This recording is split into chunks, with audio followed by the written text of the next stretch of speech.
Le rire de mon frère résonne encore dans mes oreilles depuis ce jour dans le bureau du notaire. Tu as hérité de la vieille bicoque, a-t-il ricané assez fort pour que tout le monde entende. Moi, j'ai eu l'Empire. L'entreprise de papa, qui vaut 4 millions d'euros, est à moi. Toi, tu as une maison qui tombe en ruine. Les autres membres de la famille se sont agités, mal à l'aise. Julien s'en fichait. Il s'en est toujours fiché. Mais ce que mon frère ne savait pas, ce que personne dans cette pièce ne savait, c'est ce que papa avait réellement caché entre ses vieux murs. Le temps que Julien le comprenne, il serait bien trop tard. Papa avait joué sur le long terme, et j'étais sur le point de gagner. Mon père est mort un mardi matin de mars. Une crise cardiaque, foudroyante. Il avait 68 ans. Et jusqu'à ce moment, je pensais qu'il vivrait éternellement. Les funérailles ont eu lieu à l'église Saint-Martin d'Annecy, la même église où il avait épousé ma mère 35 ans plus tôt. Elle était décédée 6 ans auparavant, et je pense qu'une partie de lui est morte avec elle ce jour-là. Je suis arrivée en avance. L'église sentait le lys et le vieux bois. Je me suis assis seul au premier rang, fixant le cercueil fermé drapé d'un drapeau tricolore. Papa était un ancien combattant. Il avait servi en Algérie, était rentré au pays et avait bâti une imprimerie à partir de rien. Quand je suis née, elle était déjà florissante. Quand Julien est arrivé 3 ans plus tard, c'était une affaire qui valait 1 million d'euros. Julien est arrivé en retard, bien sûr. Il a fait une entrée remarquée, vêtu d'un costume à 3 000 euros, probablement un Dior homme. Il n'a pas pleuré. Il a serré des mains comme s'il faisait du réseautage lors d'une conférence. Je l'ai regardé évoluer dans la salle, jouant le rôle du fils éploré tout en consultant son téléphone entre 2 condoléances. C'était tout Julien, toujours en représentation. Nous n'avions jamais été proches. En grandissant, j'étais le silencieux, celui qui aimait les livres et réparer les choses de ses mains.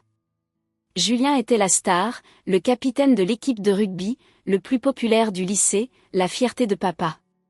Chaque dimanche soir, au dîner, papa demandait à Julien des nouvelles de ses chiffres de vente, de ses rendez-vous clients, de son prochain gros contrat.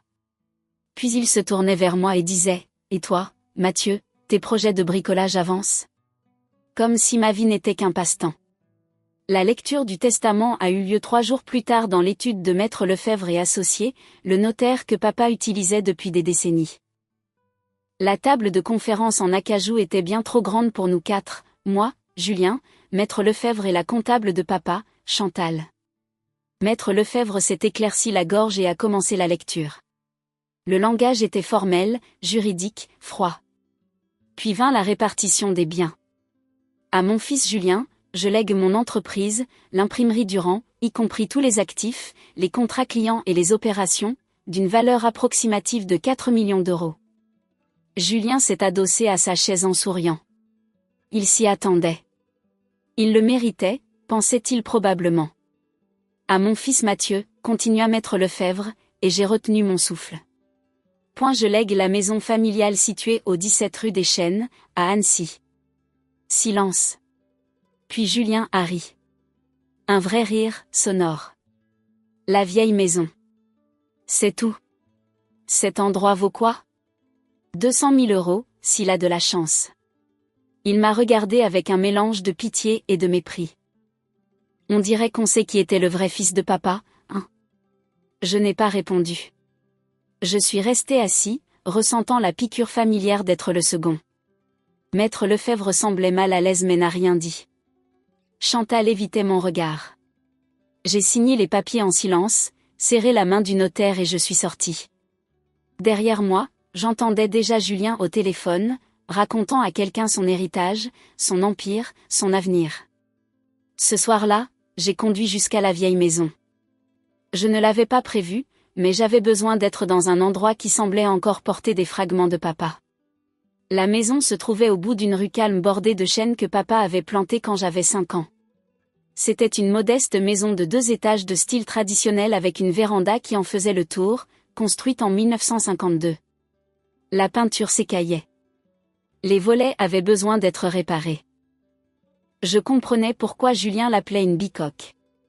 Mais debout là, dans l'allée, je me suis souvenu des soirées d'été sur cette véranda. Papa m'apprenant à utiliser un niveau à bulles, à lire un mètre ruban, à réparer les choses au lieu de les remplacer. Je suis entrée. L'air à l'intérieur était vicié. Tout était exactement comme papa l'avait laissé. Ses lunettes de lecture sur la table d'appoint, des mots croisés à moitié terminés, l'odeur de son café qui flottait encore faiblement.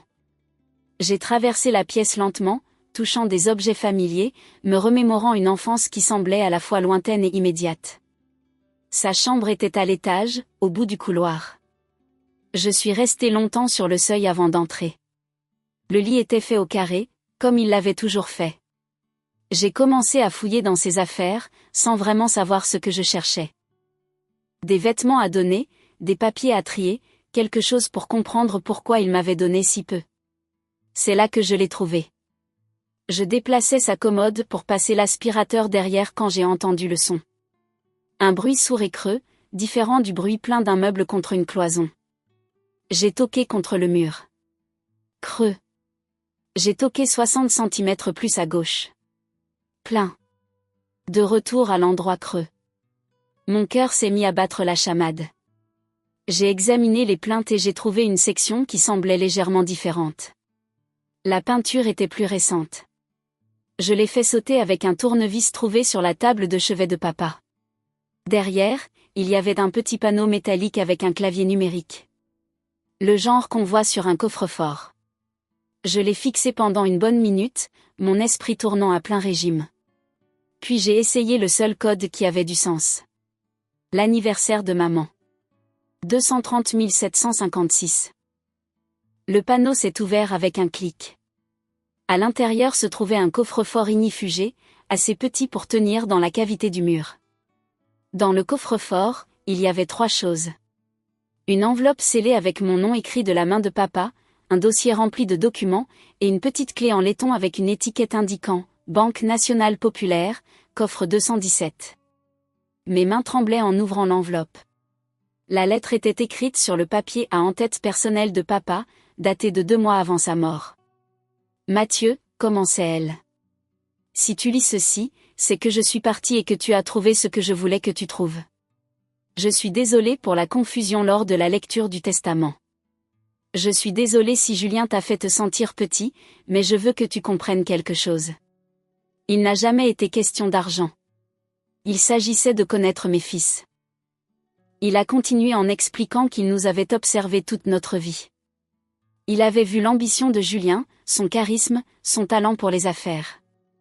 Il avait aussi vu son arrogance, son incapacité à écouter les conseils, sa conviction que le succès venait de l'esbrouf plutôt que de la stratégie. « Je donne l'entreprise à Julien parce qu'il s'y attend », écrivait papa. « Et je dois savoir s'il peut la gérer sans moi, ou s'il ne faisait que surfer sur ma réputation. » Puis il a écrit sur moi. « Tu as toujours été différent, Mathieu. Tu n'as jamais eu besoin d'être sous les projecteurs. Tu as appris en observant. Tu as posé des questions. Tu as réparé les choses au lieu de les jeter. Tu me rappelais le jeune homme que j'étais à ton âge, avant que la vie ne m'endurcisse. » La lettre expliquait que la maison n'était que la partie visible de mon héritage. Le vrai cadeau était dans le coffre-fort à la Banque Nationale Populaire, en ville. « Je mets de l'argent de côté pour toi depuis que tu as 10 ans, écrivait-il. Des actions, des obligations, un fonds fiduciaire. Tout ce que je ne voulais pas que Julien sache, parce que s'il le savait, il en attendrait la moitié. Ceci est à toi. Tu l'as mérité en étant le fils qui n'a jamais rien demandé. » La lettre se terminait simplement « Rends-moi fier. Je t'aime, papa. » Je me suis assis sur le sol de sa chambre et j'ai pleuré pour la première fois depuis sa mort. Le lendemain matin, je me suis rendue à la Banque Nationale Populaire avec la clé et les documents du dossier. La directrice de l'agence, une femme nommée Madame Bernard, m'a conduit à la salle des coffres. Le coffre 217 était plus grand que je ne l'imaginais. À l'intérieur se trouvaient des dossiers classés par année, contenant chacun des certificats d'action, des relevés d'obligations et des registres de comptes. Il y avait aussi des clés USB avec des copies numériques de tout. Madame Bernard m'a aidé à tout inventorier dans une pièce privée. Quand nous avons terminé, elle m'a regardé avec une sorte de respect et a dit « Votre père était un homme très sage. La valeur totale de l'héritage dans ce coffre était de 3,2 millions d'euros. J'ai appelé Maître Lefebvre depuis le parking de la banque. Étiez-vous au courant de ça, ai-je demandé. Il y eut une pause. Votre père m'en a parlé il y a 6 mois, a-t-il admis. Il m'a fait promettre de ne rien dire jusqu'à ce que vous le trouviez vous-même. Il a dit que si vous ne le trouviez pas, alors peut-être que Julien avait raison à votre sujet. Et si vous le trouviez, alors vous prouveriez que vous étiez le fils qu'il croyait que vous étiez. Je suis resté assis dans ma voiture pendant 1 heure, à tout digérer. Papa ne m'avait pas oublié. Il me faisait confiance. Julien m'a appelé 2 semaines après les funérailles. J'étais à la maison, en train de repeindre la véranda, quand mon téléphone a sonné. « Salut, petit frère », dit-il, sa voix pleine de cette condescendance familière. Je voulais juste te dire que j'ai conclu mon premier contrat en tant que PDG. Un contrat de 200 000 € avec un groupe de cliniques régionales. Pas mal pour une première semaine, non? Félicitations, ai-je dit d'un ton neutre. Ouais, bon, tu sais ce que c'est. Certains d'entre nous sont faits pour ça. Et, comment ça avance, ta ruine à retaper? Tu vas la revendre ou juste vivre dans l'ombre de papa pour toujours? Je ne suis pas tombé dans le panneau. Je la garde. Il a ri. C'est toi qui vois, mon gars. Écoute, je dois filer, j'ai un dîner client. Tu sais ce que c'est? Ah non, en fait, tu ne sais pas. À plus. Il a raccroché. Je suis retourné à ma peinture. Je ne lui ai pas parlé de l'argent. Je n'en ai parlé à personne. À la place, j'ai fait ce que papa m'avait appris. J'ai observé. J'ai écouté. Et j'ai appris. J'ai suivi l'imprimerie Durand sur LinkedIn. J'ai consulté les nouvelles du secteur. Je me suis renseigné discrètement auprès de personnes qui connaissaient l'entreprise, et lentement, un tableau s'est dessiné. Julien faisait des erreurs, des grosses. Dès le premier mois, il a licencié 3 employés seniors qui étaient avec papa depuis plus de 15 ans. Il les a traités de poids morts. Ces 3 employés sont partis chez un concurrent avec leur portefeuille de clients. Le 2e mois, Julien a investi massivement dans de nouveaux équipements d'impression numérique sans faire d'études de marché. La machine est restée inutilisée parce qu'il avait mal évalué la demande. Au 3e mois, l'entreprise avait perdu 2 de ses 5 plus gros clients. Les appels ont commencé à ce moment-là. Et Mathieu, petite question sur les anciens contacts de papa. Tu te souviens du gars du groupe de clinique? Je donnais des réponses vagues, inutiles. Puis le ton des appels a changé. Écoute, j'aurais besoin d'un conseil sur les machines. Papa ne m'a jamais vraiment expliqué son système.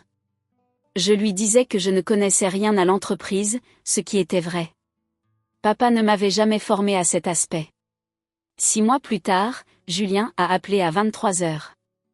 Je pouvais entendre la panique dans sa voix. Mathieu, j'ai besoin d'un prêt. Juste à court terme, 50 000 €. L'entreprise traverse une phase de transition et je dois couvrir les salaires en attendant que des factures soient payées. Je n'ai pas 50 000 €, Julien. Allez, sois pas bête. Tu pourrais faire un emprunt sur la maison. Je te rembourserai avec intérêt. Non. Non. Tu es sérieux, là?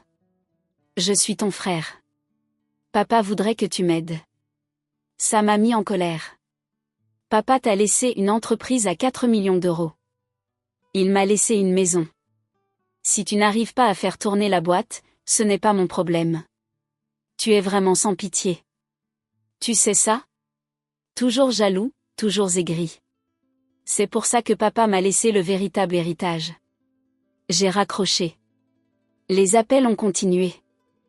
1 fois par semaine, puis 2, puis tous les jours. Les montants dont il avait besoin ne cessaient de croître. 75 000, 100 000, 200 000 €. Chaque fois, sa voix devenait plus désespérée. Je disais non. À chaque fois. J'observais de loin l'imprimerie Durand commencer à s'effondrer. D'autres employés sont partis. Les clients ne renouvelaient pas leur contrat. Les forums professionnels du secteur ont commencé à parler du déclin de l'entreprise. Depuis que le vieux est mort, disait un commentaire, la boîte a vite périclité. 9 mois après la mort de papa, Julien m'a appelé une dernière fois. Il ne demandait plus d'argent.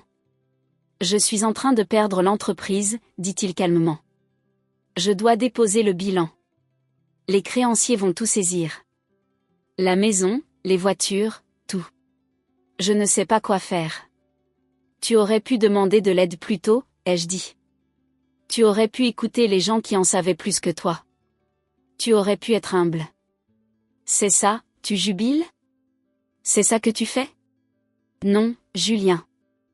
Je te dis la vérité.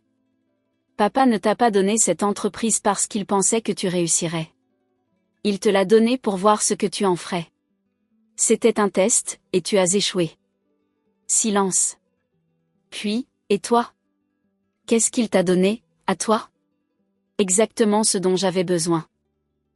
J'ai raccroché pour la dernière fois. 3 semaines plus tard, l'imprimerie Durand déposait le bilan. Julien a tout perdu. L'entreprise a été vendue à la découpe. Le produit de la vente est allé aux créanciers. Mon frère, l'enfant prodige, s'est retrouvé avec rien d'autre que des dettes et une leçon très coûteuse. Cela fait 2 ans que papa est mort. La maison de la rue des Chênes est maintenant entièrement rénovée. J'ai repeint chaque pièce, réparé la véranda, remplacé le toit et restauré les jardins que maman entretenait. Elle vaut bien plus que les 200 000 € estimés par Julien. Mais je ne la vends pas. C'est chez moi. J'ai utilisé une partie de l'héritage de papa avec sagesse. J'ai investi dans des fonds indiciels comme il avait appris à le faire lui-même. J'ai remboursé mes dettes. J'ai monté ma petite entreprise de menuiserie, je fabrique des meubles sur mesure pour des clients dans toute la région. Ce n'est pas un empire à 4 millions d'euros, mais c'est à moi, c'est durable, et j'aime ce que je fais. Julien et moi ne nous parlons plus. J'ai entendu par un cousin qu'il avait déménagé à Lyon, trouvé un poste de commercial dans l'entreprise de quelqu'un d'autre, et qu'il se reconstruisait lentement. Une partie de moi est triste pour lui. Une autre pense qu'il avait besoin de tomber. Peut-être qu'un jour nous nous réconcilierons. Peut-être pas. Quoi qu'il en soit, je suis en paix. Le mois dernier, je suis allée au cimetière où papa et maman sont enterrés côte à côte. J'ai apporté des fleurs, les préférées de maman, des roses blanches. Je me suis assis sur le banc près de leur pierre tombale et j'ai tout raconté à papa. Je lui ai dit que j'avais trouvé le coffre-fort. Je lui ai dit que je comprenais pourquoi il avait fait ce qu'il avait fait. Je lui ai dit que je lui pardonnais pour toutes les années où je me suis sentie invisible. En fait, tu m'as enseigné pendant tout ce temps, n'est-ce pas, ai-je dit à voix haute. Tu ne m'ignorais pas. Tu me préparais. Le vent bruissait dans les chênes. Quelque part à proximité, un rouge-gorge chantait. Je suis resté assis là pendant 1 heure, me sentant à nouveau proche de lui. Le vrai cadeau de papa n'était pas l'argent, même si j'en suis reconnaissant. Son vrai cadeau a été de m'apprendre que la valeur ne se mesure pas à ce que l'on hérite, mais à ce que l'on fait de ce qui nous est donné. Il m'a appris la patience. Il m'a appris l'humilité. Il m'a appris que la personne la plus bruyante dans une pièce n'est pas toujours la plus sage. Julien a eu ce qu'il voulait. J'ai eu ce dont j'avais besoin. Et au final, c'est ce qui a fait toute la différence. Papa connaissait ses fils mieux que nous ne nous connaissions nous-mêmes. Il a donné à chacun de nous exactement ce que nous méritions. Pas en argent, mais en leçons. Et je comprends enfin que le plus grand héritage n'est pas ce que l'on reçoit, c'est ce que l'on devient. Si cette histoire vous a touché, j'aimerais beaucoup lire vos pensées dans les commentaires ci-dessous. Avez-vous déjà vécu une situation d'héritage familial? Comment cela a-t-il changé vos relations? Partagez votre histoire et n'oubliez pas de vous abonner pour plus de récits de vie sur la famille, la justice et les leçons qui nous façonnent.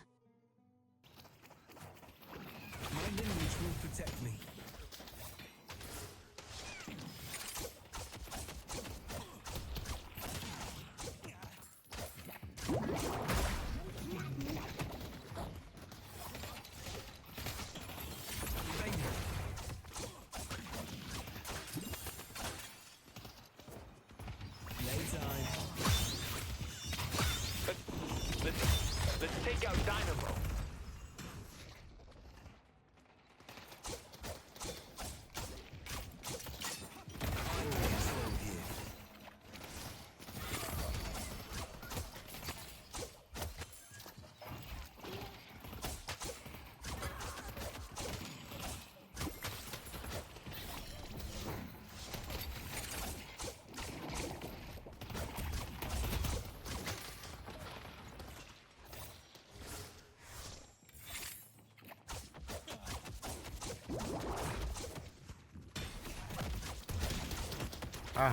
Couldn't get me with it.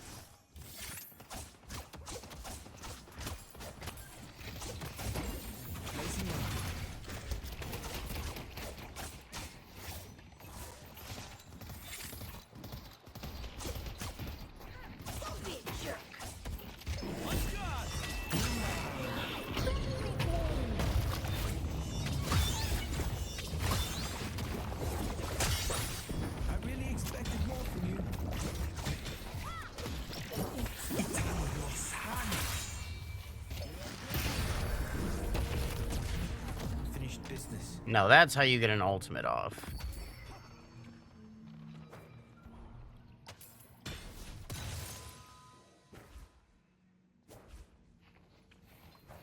Haze is coming to middle. Haze is coming to middle. Careful, Rum.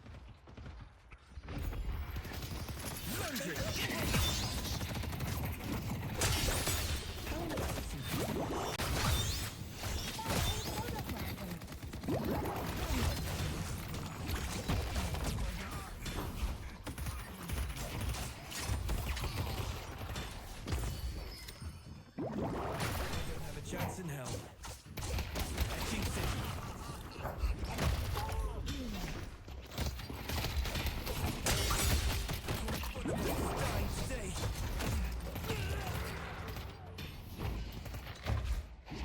Well, Haze gave us some feeding, so at least that was good.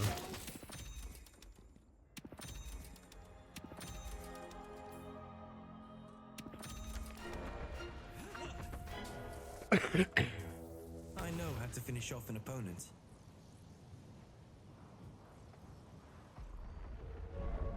Let's push yellow.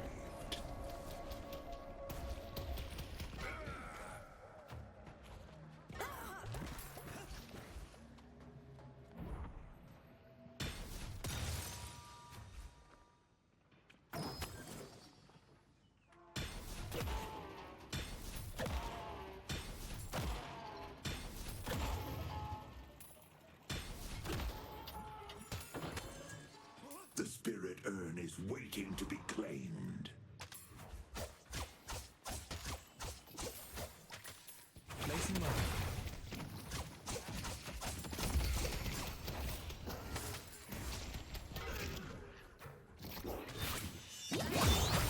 You will pass. Itani lost. Game's over.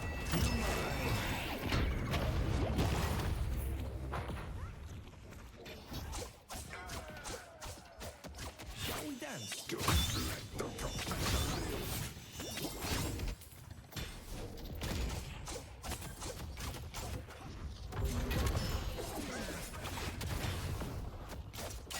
What, you think you hate me now? Just wait until I kill you again.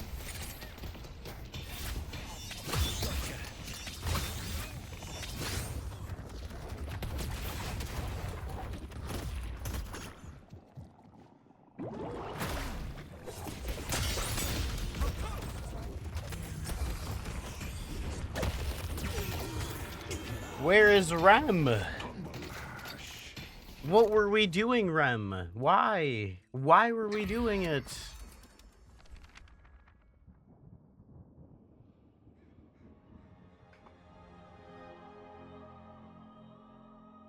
They will try their best, and it won't be